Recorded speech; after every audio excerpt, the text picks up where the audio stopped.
భవనాలు దేవుడు ప్రతిష్ఠలు ఎందు శాశ్వతము కాదు. మనిషికి నెమ్మది కావాలి కదా.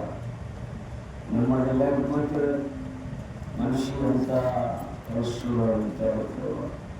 కాబట్టి ఉదయకాల సమయంలో మీరు మాట్లాడి మనం మాట్లాడుతున్నారు. మీ పిల్లలు మీ బయట అప్పగించుకుంటారు కదా. ఈ కార్యాలను సమస్త కార్యాలను ఎడల జరిగించి మహిమపరుచమని అడుగుతున్నా. 10 నిమిషాలు మీరు మాట్లాడమని అడుగుతూ నజరేయుడైన యేసుక్రీస్తు నామములో అడిగి ప్రార్థించి బ్రతుకులాడి వేడుకుంటున్నాను.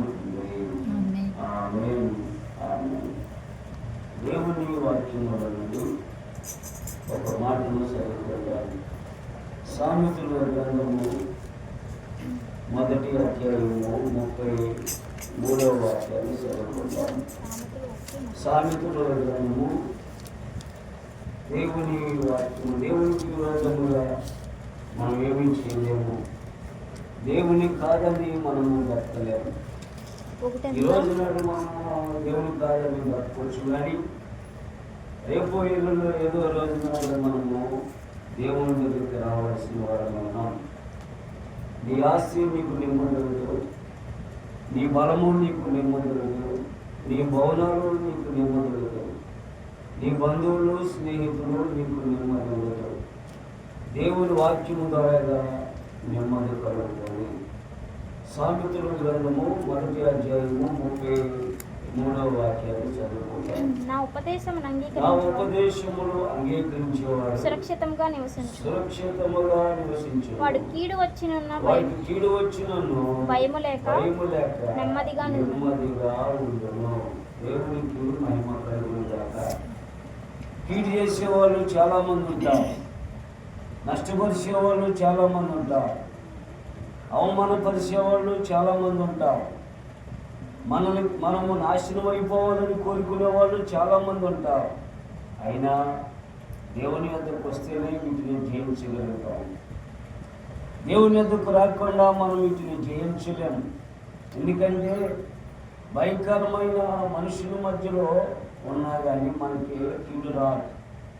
వాడికి కీడు వచ్చినను భయం లేకుండా నెమ్మదిగా ఉంటాడు అని వాక్యం ఉంది. ఇది దైవవాక్యము, ఇది మనుషుల మాటలు కావు. కాబట్టి ఈరోజు నాడు మనకి నెమ్మది కావాలంటే, ధైర్యం కావాలంటే, ఒంటరిగా ఉన్నా సరే, ఎవరో మనకి ఆధారం లేకపోయినా, ఎవరు మనకి సపోర్ట్ లేకపోయినా, ఎవరు మనకి అండగా నిలబడకపోయినా ఒక్కడమైనా ధైర్యంగా ఉంటాం. ఎక్కడంటే దేవుని సన్నిధిలో మనము దేవుని మీద ఆధారపడితే దేవుడు మనకి ధైర్యం ఇస్తాడు, తర్వాత నెమ్మదిస్తాడు. ఎంతోమంది కీడు చేయాలని కోరుకున్నా సరే ఆ కీడులన్నీ మన మీదకి రాకుండా దేవుడే ఆఫ్ చేస్తాడు. ఇది వాస్తవము. నీవు నమ్మినా నమ్మకపోయినా ఇది సత్యం. ఇది సత్యం అండి. ఈరోజు నాడు నీవు నమ్మకపోవచ్చు, ఈరోజు నాడు ఈ మాటలు నీకు వినపడకపోవచ్చు, కానీ ఏదో రోజు నాడు ఈ మాటలు నీకు అర్థమయ్యే రీతిగా దేవుడే మాట్లాడతాడు. ఎంతమంది కీడు చేసినా, ఎంతమంది ఇబ్బంది పెట్టినా, అవమానపరిచినా, మనల్ని నాశనం అయిపోవాలని కోరుకున్నా వాటన్నిటిని దేవుడు మన కొరకు ఒక ఆశీర్వాదకరముగా ఉంచుతాడు. దావీదు కీర్తనలో 102వ కీర్తనలో దావీదుని అంటారు, దావీదు పేరు పెట్టి శపిస్తున్నారంట. వాడు నాశనం అయిపోవాలి అని శపిస్తున్నారంట. అప్పుడు దావీదు ఎక్కడికి వచ్చాడంటే దేవుని వద్దకు వచ్చాడు. దేవుని వద్దకు వచ్చాడు. నువ్వు ఎంత కష్టంలో ఉన్నా, ఎంత బాధలో ఉన్నా, ఎంత ఇబ్బందుల్లో ఉన్నా, ఎంత ఇరుకులో ఉన్నా సరే, నువ్వు రావాల్సింది నీ బిడ్డల కొరకు, నీ భర్త కొరకు, నీ భార్య కొరకు నీవు దేవుని వద్దకు రావాలి. దేవుని వద్దకు వస్తే ఎవరు దేవుని వద్దకు వస్తారో వారికి మేలు జరుగుతుంది. అంటే లోకంలో ఉన్న వారికి దేవుని పట్టించుకోవాలి, దేవుని వద్దకు వచ్చిన వారిని పట్టించుకుంటారు, దేవుని మీద ఆధారపడిన వారిని పట్టించుకుంటారు, దేవుని ప్రేమను ఎరిగిన వారిని దేవుని పట్టించుకుంటారు. కానీ ఈరోజు నాడు నీవు దేవునికి విరోధముగా లేచి దేవుని కాదని మనం బ్రతకడమో అసాధ్యము. ఈ భూమి మీద ఆలోచించి ఉదయకాల సమయంలో దేవుని వాక్యము సెలవిస్తుంది, నా ఉపదేశం అంటే యేసు ప్రభు మాట.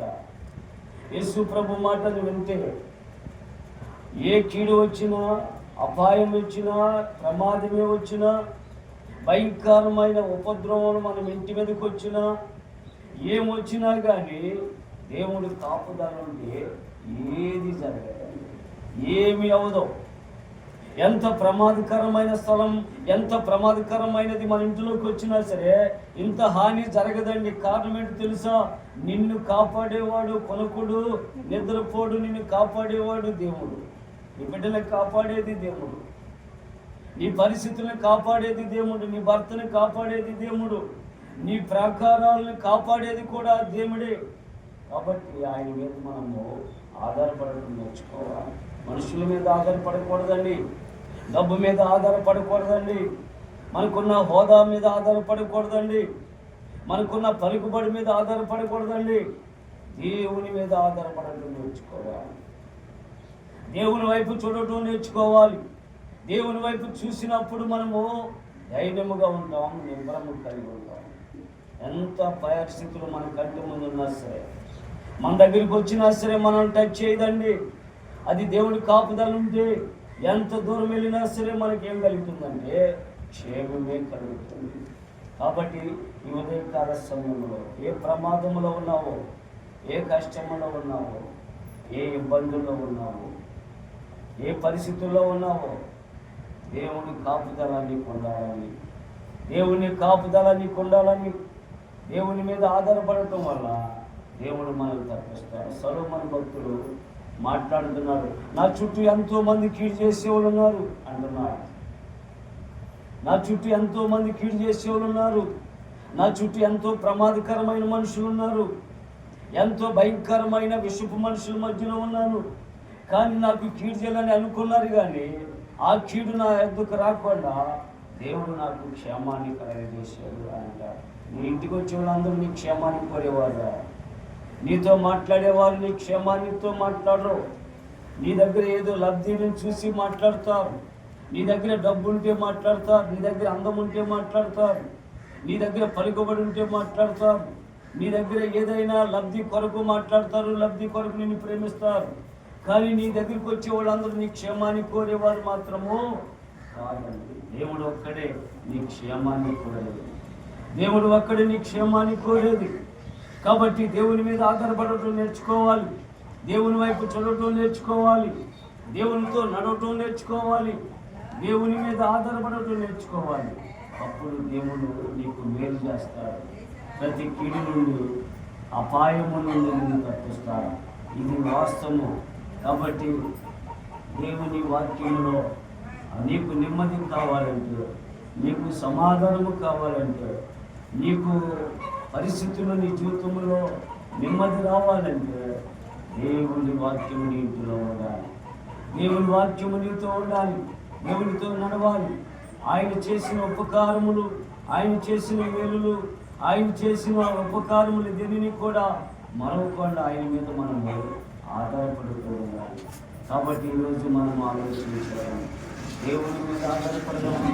ఎన్ని ప్రమాదకరమైన పరిస్థితులు వచ్చినా, ఎన్ని కీడులు వచ్చినా దేవుడు మనకి నెమ్మది కలగజేస్తాడు, సమాధానము కలగజేస్తాడు.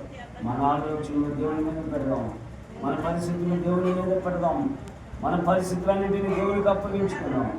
దేవుడి గొప్ప కార్యాలు మన ఎడల జరిగించి మహిమపరుస్తాడు. దేవుని కొన్ని మాటలు దీవించి ఆశీర్వదించినగాక. ఆమె ప్రేమ కలిగిన మా తండ్రి, పరిశుద్ధుడు అయిన దేవ, యేసయ్యాని వందనాలు స్తోత్రాలు చెల్లిస్తున్నాం. ఈ ఉదయకాల సమయంలో దేవ, మా చుట్టూ ఉన్న వాళ్ళని కీడు చేస్తారు అయా, మేలు చేసే వాళ్ళు గొప్పడకూడలేదు దేవా. ఎంత కీడు చేసినా, పేరు పెట్టి మమ్మల్ని శపించిన, పేరు పెట్టి మమ్మల్ని ఇబ్బంది పెట్టిన అన్నింటినీ నీ నామంలో బంధించగలిగిన వారు. ఇదిగో నాయన, ఈ కుటుంబాన్ని మీకు అప్పగిస్తున్నాను, వారి బిడ్డలు మీకు అప్పగిస్తున్నాను. ప్రతి కీడు నుండి, అపాయము నుండి, ప్రమాదాల స్థలాల నుండి తప్పించండి. నీ చేతికి నీ కృపకు అప్పగించుకుంటూ నీ దాసుల కుటుంబాన్ని గ్రామాన్ని అయా మమ్మల్ని పరిచర్యను మీకు అప్పగిస్తున్నాను. ఎవరు విన్నారో విన్నవారిని బట్టి నీకు స్వస్థరాలు ప్రభావ. ఎవరు వినలేదో మరొక అవకాశం వారికి దయచేయండి ప్రభా. నీ సత్యవాక్యములు వెల్లడి చేశాము, దయ చూపించి ప్రేమ చూపించాము. సమయమంతా ఆశీర్వాదకరంగా చేయము. నీ ఘనమైన కార్యములు జరిగించి మహిమపరచును ప్రభా. మరియు రేపు మరి బిడ్డలో హాస్పిటల్కి వెళ్ళాలి ప్రభా. వారిని ముందు నడిపించండి. ఆపరేషన్గా వెళ్ళాలి. షుగర్ కంట్రోల్ చేయండి, బీపీ కంట్రోల్ చేయండి. నీ చిత్తానికి అప్పగించుకుంటాను, నీ దయకి అప్పగిస్తున్నాను. వారి బిడ్డలు దీవించండి. పార్వతి కుమారుడు రాంబాబుని అప్పగిస్తున్నాను. వీళ్ళతో నింపండి, ప్రతి కీడుని తగ్గించండి. ఘనత మహిమ ప్రభావాలు నీకే చెల్లించండి. యేసుక్రీస్తు నామంలో మమ్మల్ని ఇంకా ప్రయాణాలు చేయాలి. ప్రయాణం అంతట్లో తోడుగా ఉండండి, క్షేమం నడిపించండి. అదేవిధంగా యేసుక్రీస్తు నామంలో అడిగి ప్రార్థించి బతులాడి వేడుకుంటున్నాము తండ్రి. ఆమె మన తండ్రి అయిన దేవుని ప్రేమ, కుమారుడైన యేసుక్రీస్తు వారి కృప, పరిశుద్ధ ఆత్మ ప్రియకుడు సదాకాలం ఎల్లప్పుడూ చేయవచ్చిన మాకు, కుటుంబానికి, గ్రామానికి, సంఘానికి నూతనమైన కార్యములు చేయబోతున్న యేసయ్యకు మా అందరికీ తోడైన నడిపించింది కాక. ఆమె యేసు రక్తమే శివుడు రక్తమే యేసు రక్తమే సంపూర్ణ విజయం కలుగును కాక. ఆమేన్.